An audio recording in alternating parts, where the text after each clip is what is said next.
नमस्कार दोस्तों, जय जोहार। मैं कौशल तिवारी और बिहनिया संध्या में आपका स्वागत है। छत्तीसगढ़ में डबल इंजन की सरकार बन गई है। मोदी की गारंटी को एक एक करके लागू तो किया जा रहा है, लेकिन क्राइटेरिया फिक्स ऐसा किया जा रहा है कि बहुत सारे लोग लाभ से वंचित हो जाए। लेकिन दूसरी तरफ तबादला उद्योग भी बड़े पैमाने पर चल रहा है। व्यवस्था अपने अनुकूल बनाने के नाम पर जिस तरीके से तबादला उद्योग चल रहा है, जिस तरीके से भ्रष्ट और दागी अफसर कर्मचारियों को मलाईदार पदों पर बैठाया जा रहा है, वह भी क्रम चौंकाने वाला नहीं है। क्योंकि विधानसभा चुनाव के दौरान देश के गृह मंत्री अमित शाह दावा करते रहे या हुंकार भरते रहे कि भ्रष्टाचारियों को बख्शा नहीं जाएगा, बल्कि उन्हें उल्टा लटका कर सीधा कर दिया जाएगा। लेकिन सबसे ज्यादा विवाद यदि किसी विभाग में तबादले को लेकर है तो वह पुलिस विभाग तो है ही, साथ ही शिक्षा विभाग भी है। शिक्षा विभाग में जबरदस्त खेल चल रहा है। हमने आपको विस्तार से बताया था कि किस तरीके से दमदार कद्दावर मंत्री बृजमोहन अग्रवाल के विभाग में खेल चल रहा है।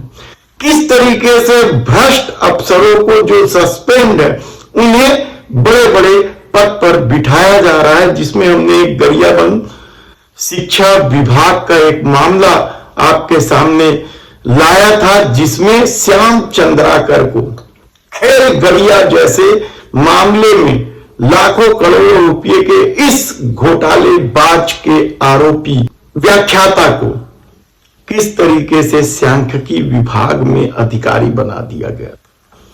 लेकिन इस मामले में उप मुख्यमंत्री विजय शर्मा का विभाग भी पीछे नहीं है। लगातार और कल भी 3 आईपीएस और 32 डीएसपी का तबादला किया गया। बड़े थोक में तबादले चल रहे हैं। इससे पहले भी इस तरह से तबादले किए गए थे कि लगता था अब तबादला नहीं होगा, सब कुछ बदल गया था।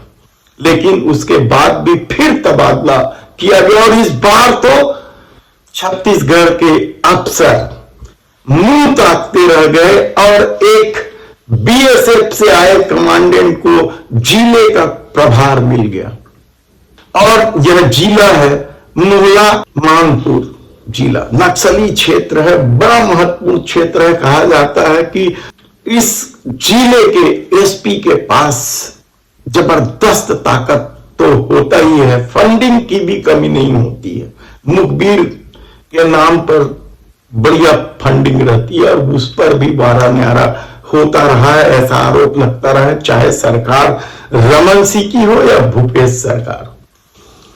और जिस अफसर को मोहला मानपुर का एसपी बनाया गया है वह बेहद ही विवादों में रहे। उनका नाम है यशपाल सिंह।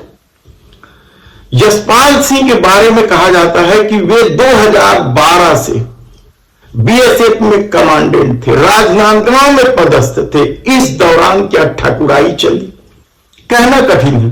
डॉक्टर रमन सिंह का कार्यकाल था, यशपाल सिंह की ठकुराई किस कदर काम आई कि तमाम विरोध के बाद चुपचाप उनका छत्तीसगढ़ पुलिस में संविलियन कर लिया गया।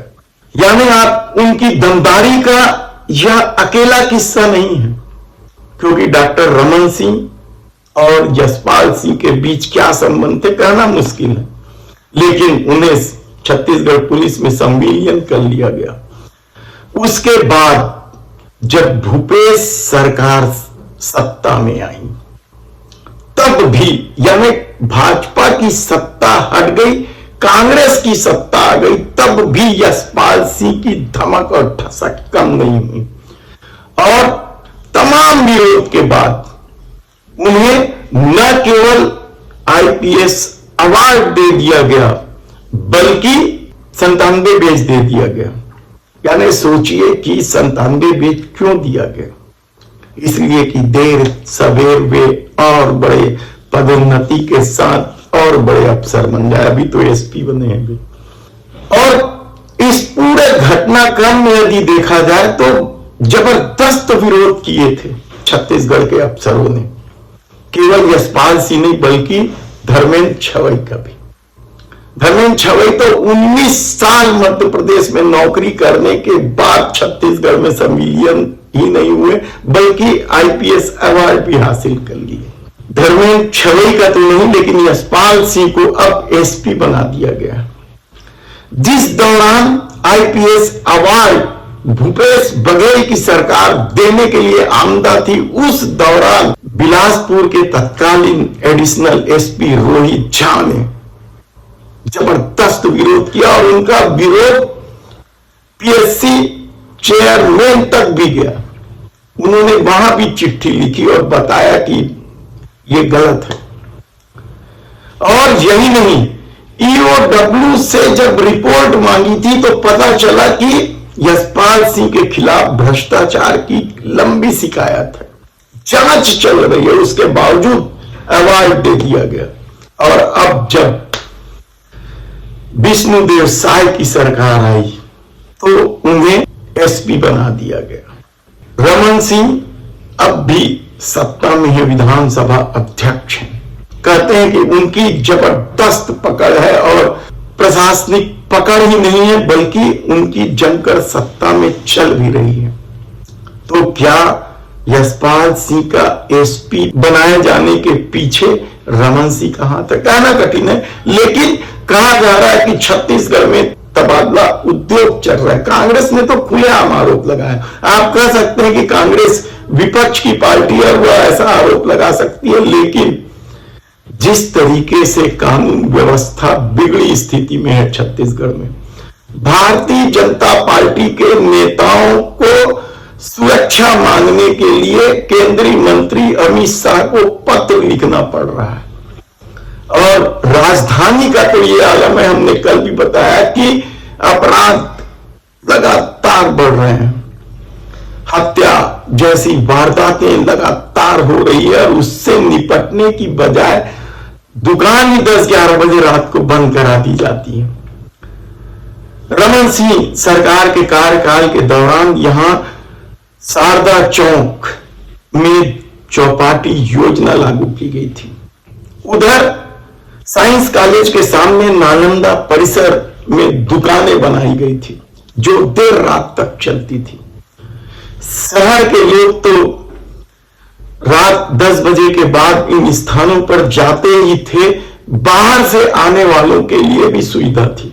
लेकिन जब कानून व्यवस्था नहीं समझा तो पुलिस ने सीधे सीधे बंद करा दी दुकानें। अब जब फिर एक बार 3 आईपीएस और 32 डीएसपी के तबादले के आदेश निकले हैं तो उसे लेकर सवाल उठना स्वाभाविक है। आज हमने यशपाल सिंह की बात बताई है और आने वाले दिनों में हम आपको शिक्षा विभाग की बात जरूर बताएंगे। एक वीडियो खूब वायरल हो रहा है, वह वीडियो क्या है, किस तरीके से शिक्षा विभाग में खेल चल रहा है, उस महिला ने किस तरीके से कद्दावर मंत्री बृजमोहन अग्रवाल पर सीधे उंगली उठाई है। शिक्षा अधिकारियों पर तो आरोप लगाए हैं कि लेन देन करके न केवल मान्यता दे रहे हैं बल्कि परेशान भी कर रहे हैं।